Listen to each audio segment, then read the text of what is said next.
Launching a web app today takes minutes. What used to require an engineering team and 6 months of sprints now happens over a long weekend. Founders today choose between two competing priorities: immediate execution speed and long-term architectural control. Picking the wrong framework rarely stops you from getting to market. Instead, the penalty hits later. You launch, users arrive, and suddenly your system hits a hard performance wall where databases lock up and basic features refuse to load. At that point, you have accumulated massive technical debt. You are stuck with a codebase or a locked platform that cannot scale, forcing you to scrap the entire product and rebuild from scratch while your customers wait. This graph maps the trade-off. Speed to market sits on the y-axis against the future cost of restructuring on the x-axis. A rapidly launched low-code MVP starts fast, but eventually crosses a threshold where technical debt spikes exponentially. To prevent that spike, we will evaluate 3 distinct development paths: single-stack AI builders, modular low-code platforms, and custom backends. Intentionally selecting the right tool for your specific startup phase is the only reliable way to protect your capital and your operational bandwidths later on. For early-stage startups, AI-powered builders and single-stack no-code platforms represent the entry-level tier. You don't need syntax knowledge to operate them. You guide the system using plain English prompts to generate the structure and use drag-and-drop templates to assemble the interface. The result is a fully functional minimum viable product delivered in a matter of hours. However, that speed requires a severe trade-off. You surrender almost all control over your custom application logic and your database architecture to the platform. This chart illustrates the bottleneck. User growth trends upward nicely until it hits a strict system limit, where the platform stops scaling and growth bars flatten. At that threshold, you hit caps the moment you attempt complex backend routing or large relational databases. Single-stack tools are highly effective for generating initial momentum, but they function as a hard glass ceiling for growing business systems. When an application requires more complexity, the next structural stack is modular low-code platforms. Modular platforms decouple the visual user interface from the backend database, connecting the two blocks via an API bridge. By splitting the architecture, you gain the ability to integrate custom APIs and achieve enterprise-level security compliance without writing traditional code. The trade-off here is time.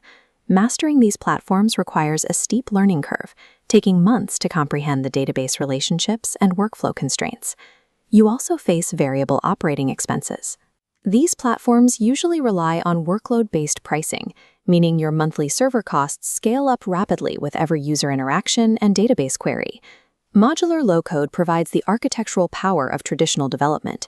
It simply shifts your costs away from upfront engineering salaries and toward ongoing platform reliance and compute fees.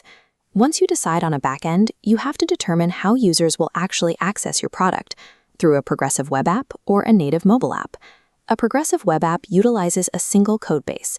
It runs inside a browser but mimics the functionality of a downloaded app. This matrix compares progressive web apps and native mobile across 3 metrics. Native mobile explicitly wins on hardware access, like utilizing background GPS, and dominates App Store discovery. The PWA wins on cross-platform reach, since it avoids the app stores entirely. Building natively requires maintaining 2 separate codebases for iOS and Android. That doubles your development costs and severely complicates your update rollouts. Choosing between the two is ultimately a distribution and hardware dependency strategy, not a technical preference.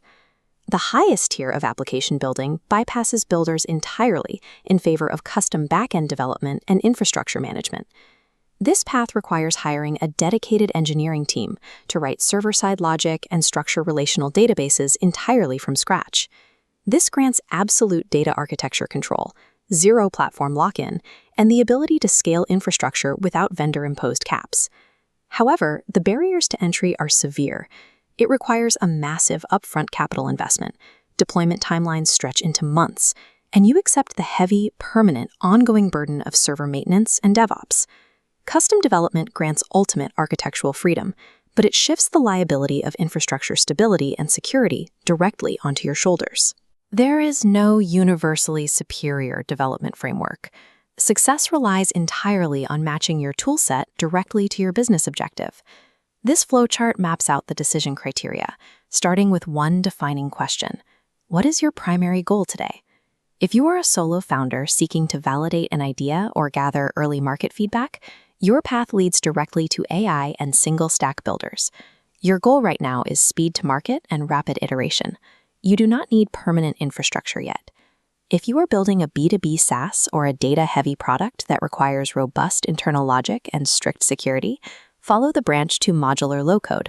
This architecture balances rapid visual iteration with the serious database scalability required to support enterprise clients. Finally, if your product relies on deep hardware integration, strict proprietary algorithms, or the technology itself is the business, the only correct path is custom backend development.